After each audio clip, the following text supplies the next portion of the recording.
बंगाल में होगा बड़ा खेला, हिंसा के बाद अब सुप्रीम कोर्ट की एंट्री। पहले बीएसएफ ने दंगाइयों को दौड़ाया, अब सुप्रीम कोर्ट का भी आ गया सुप्रीम फैसला। मोदी के हाथ में जाएगा बंगाल, हिल गई ममता दीदी की कुर्सी। पश्चिम बंगाल के मुर्शिदाबाद की हवाओं में कभी बांग्ला, उर्दू और हिंदी की खुशबू थी, आज वहाँ सिर्फ जलती हुई सियासी रोटियां और उजड़े घरों की राख है। पश्चिम बंगाल के मुर्शिदाबाद में आज सन्नाटा और सिसकियां हैं। इस धरती पर आज लहू की लकीरें खींची हुई हैं। ऐसी बदनसीब जमीन के जख्मों पर मरहम लगाने राज्यपाल पहुंचे थे। शुक्रवार को वो मालदा के दौरे पर थे, जहां मुर्शिदाबाद से पलायन कर लोग अपनी जान बचाने के लिए भागकर पहुंचे थे, लेकिन राज्यपाल के दौरे पर भी राजनीति का ठप्पा लग गया। इसी बीच पश्चिम बंगाल में राष्ट्रपति शासन लगाने की आवाजें उठने लगी हैं। सुप्रीम कोर्ट में एक याचिका दायर हुई है, जिसमें पश्चिम बंगाल में राष्ट्रपति शासन लागू करने की मांग की गई है। वरिष्ठ वकील विष्णु शंकर जैन याचिकाकर्ता की तरफ से दलीलें रखेंगे। आपको बता दें कि वक्फ संशोधन कानून के खिलाफ पश्चिम बंगाल में हिंसा हुई है, जिसके चलते बड़ी संख्या में लोग विस्थापित हुए हैं। वकील विष्णु शंकर जैन ने जस्टिस BR गवई और जस्टिस ऑगस्टिन जॉर्ज मसीह की पीठ के समक्ष याचिका पेश की, जिसके बाद याचिका को कल सुनवाई के लिए सूचीबद्ध कर दिया गया है।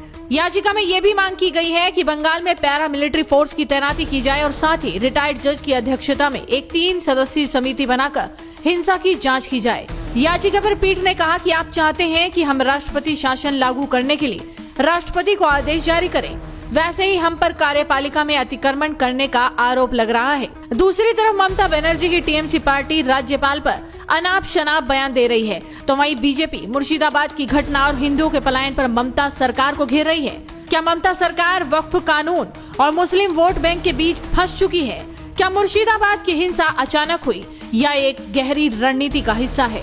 सवाल ये भी है कि क्या 2026 विधानसभा चुनाव को देखते हुए बंगाल की सियासत अब धार्मिक ध्रुवीकरण के सबसे खतरनाक मोड़ पर है। मुर्शिदाबाद की गलियों में सिर्फ सिसकियां हैं, टूटी हुई उम्मीदें हैं, रोते बिलखते परिवार हैं। पश्चिम बंगाल के राज्यपाल ने मुर्शिदाबाद के उन इलाकों का दौरा किया जहां एक परिवार में पिता पुत्र को दंगाइयों ने घसीट कर मार डाला था। इसके बाद राज्य में राष्ट्रपति शासन को लेकर भी अटकलें तेज हो गई हैं। सीवी आनंद बोस ने वो देखा जो कोई नहीं देखना चाहता था। राज्यपाल की आंखें नम थी और जुबान पर टीएमसी सरकार के लिए चेतावनी। शनिवार को ही राष्ट्रीय महिला आयोग की अध्यक्ष जब उन्हीं गलियों में पहुंची तो नजारा देखकर कलेजा चाक चाक हो गया। विजय राहटकर ने कई इलाकों का दौरा किया, इसमें धुलियान से लेकर शमशेरगंज के हिंसा प्रभावित इलाके भी शामिल हैं, जहां से काफी तादाद में लोगों ने पलायन किया है। अब ऐसे में सवाल उठता है कि क्या राष्ट्रपति शासन के मुहाने पर पहुंच गया है पश्चिम बंगाल?